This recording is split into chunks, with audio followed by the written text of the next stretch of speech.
again. So while we wait for our stunning lemon bread to rise, we are going to make shortbread. Now this is a recipe I found on the internet and just doctored it because it didn't have salt or vanilla or almond flavoring. So you can make it with just vanilla or just almond, but we're going to do both. So I pre-mixed up my salt and my flour, 2 cups of flour and a half teaspoon of salt. I'm going to put that aside, and then we're going to go on to our half cup of organic sugar.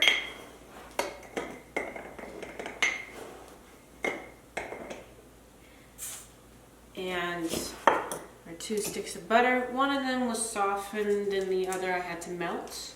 So when you're melting butter, you put it on low, and when it's about halfway done, you turn it off. And it'll finish melting on its own and won't start spewing butter all over the place. Ask me how I know. Okay. So we have a half cup of sugar and 2 sticks of butter, or 1 cup, or 1 or 8 ounces. So, depending on how you like to measure things. So this is a great recipe for kids. Rebecca made this from her Raggedy Ann Tea Party cookbook when she was really young, because it is quite simple and it has such a good result. It's universally applauded.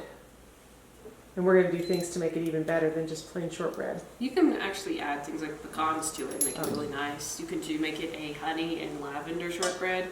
It's one of my favorite. I like when you did that. So I'm going to do a whole teaspoon of vanilla. And a half teaspoon of almond extract. Almond extract is very strong, so be careful with that.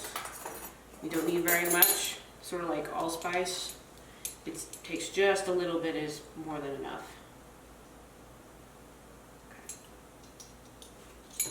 Okay. Now, so this is the flour I used. King Arthur unbleached all-purpose flour.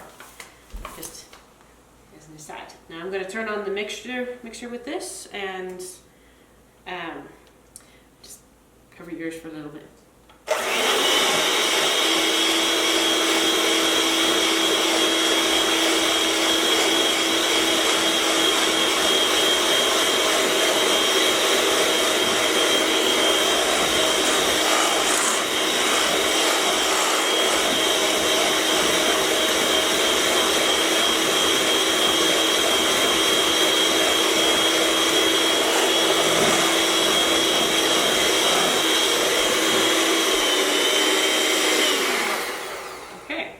Would you like a beater, Mom?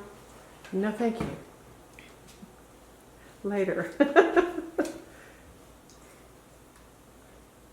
See, I have to edit all this out. Why? Okay. Keep going. Now I'm going to use a spatula to get the flour in, because otherwise it makes it really tough. What makes it tough? Using the beater on the flour. Oh.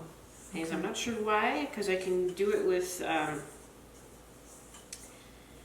chocolate chip cookies and it doesn't have the same effect. But with this, I'm... Get tough shortbread. Yeah, it's not very nice. Okay. So you do not have to put anything in the baking pan I'm using, which is a 9.5 by 13.5 by 2 inches and it's 3 quarts. Do you have the oven on? I do, at 300 degrees. I always put that on first. So it's usually better to have softened butter than melted butter, but it'll work either way. And you do have to use your hands to put it into the baking pan properly, and then use a fork to pierce it all over. This is one of my most favorite things to make. This is quick, simple, and delicious. Okay, I believe that's pretty thoroughly mixed up. Put that pan now.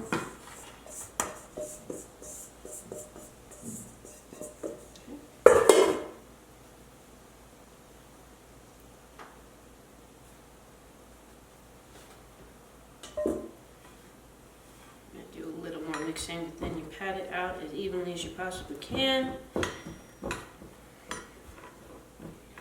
And is the oven preheating? Yes. And what temperature? 300. Did you already say that? I said that, yeah. I'm sorry. That's okay. Okay, so while that is baking, we are going to make Whipped cream. whipped cream. So I'm going to go ahead and start on that while you're finishing that. Okay. And rinse off those beloved licked beaters.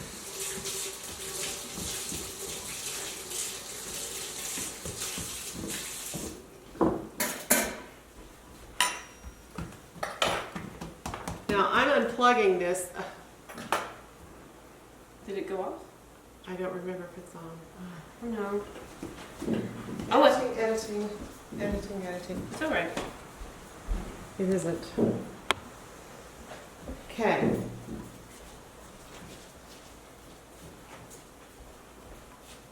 So I'm unplugging this just because I don't want the beaters to start going when if I push anything in here to make sure it's right. And the whipped cream does better if the beaters are cold and the bowl is cold. Those aren't cold yet, but the bowl is.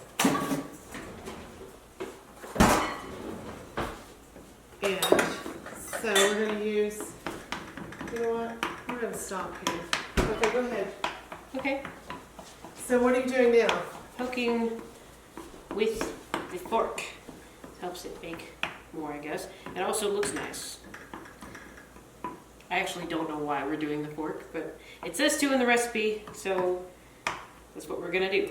And now, Once in a while we do what the recipe says. we're going to put it in the oven for 30 to 40 minutes. I'm gonna do 25 and check it. Okay, now for Independence Day dessert for the keto crowd, we are going to make a really delicious whipped cream with monk fruit. If you haven't used monk fruit, it's really nice as an alternative sweetener. It doesn't have a terrible aftertaste. And so, we're using heavy whipping cream. I usually get an organic heavy whipping cream. I just want to say that. This isn't, because I don't like the carrageenan in it, but we live in a little town and those things aren't available. Okay, so I'm going to put, let's see what we're having this with. We're having this whipped cream with berries, and so I think I'm going to just put a little bit of vanilla, not much, just a tad. And then some monk fruit, and I don't know how this is going to sweeten, so I'm not putting very much, just a little. And then we're just going to whip this until it's nice and has peaks on it. It's just beautiful, wonderful. You can eat it by itself for dessert, or you can put it with berries, or you can put it with berries and shortbread. Just terrific. And I'll also use the rest of this to make another whipped cream that I'll sweeten with a little bit of honey and maybe some almond. Yeah, I think that's what I'll do. Should I put a pinch of salt in here or not? Why not? I don't remember that I usually do. I think I'm not. I think I won't. Okay.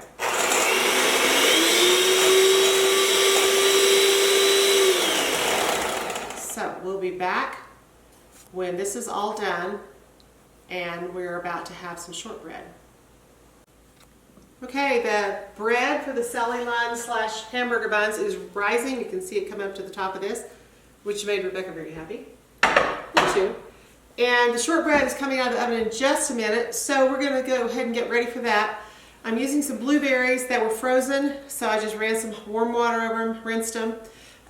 They were organic. These strawberries are not, and so I'm going to do what I do when I have fruit that, like a strawberry, that really needs to be washed well, as I put a little bit of baking soda over it and a little vinegar.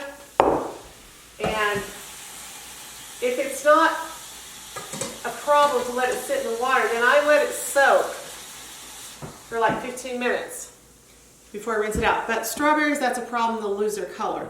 So these I'm just going to move around in here a little bit.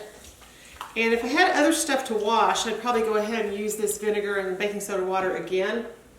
And I'm going to rinse these off because nobody really wants baking soda on their strawberries. And the other thing is, these strawberries are starting to get a little bit ripe. So rather than throw them in the trash or ignore them like I have done many times and hope they go away, I'm going to either make jam, which is what we normally do. Now, Rebecca, what's in the jam? Sugar, berries, and lemon juice. And lemon juice. And you just cook it and smash it as you go until it's the thickness that you want. It's very, very easy. It tastes a lot better than the jam in the store. I usually just bring it to a boil and then take it off. Well, that turned out so well, you brought it to a boil and walked away, and then I watched it for a couple of hours, so that's how that happened. I think it was bad it wasn't strawberry syrup. But, you know. Don't do that when you're cooking. Yeah, we tend to judge each other for that in this house. So, these berries are going to go on the shortbread.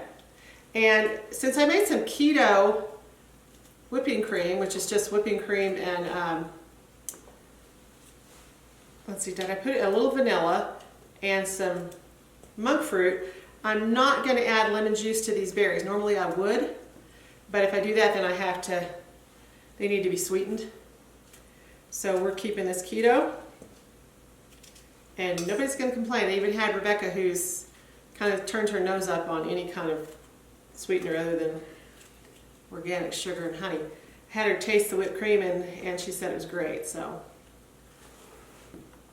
we can feel good about that. Yeah, cream is already really sweet. Yeah, it really is. We really didn't have to add any sweetener to it, especially if your desserts are really sweet. That's kind of a way to temper that. And I feel like a lot of desserts are just too sweet. That's basically all you can kind of taste is the sugar. Yeah. So. It's, you know the chocolate chip cookie recipes we have? Mm-hmm. You know, they always put like a cup each of sugar almost, and you have sweet chocolate chips. Each of brown sugar and white sugar. Yeah, and then you have butter. That's already kind of sweet. Mm-hmm. Half the sugar. Half the sugar and put more salt. And vanilla. And more vanilla than it says. And add nuts, and you'll have a fabulous cookie that everybody will rave about and think you're some kind of genius. It's not hard to please people who never get a decent meal because everything they eat is made in a big factory to last a couple of years on the grocery shelf. That's not an exaggeration. Some stuff really doesn't last that long, and it should not. We are not garbage disposals.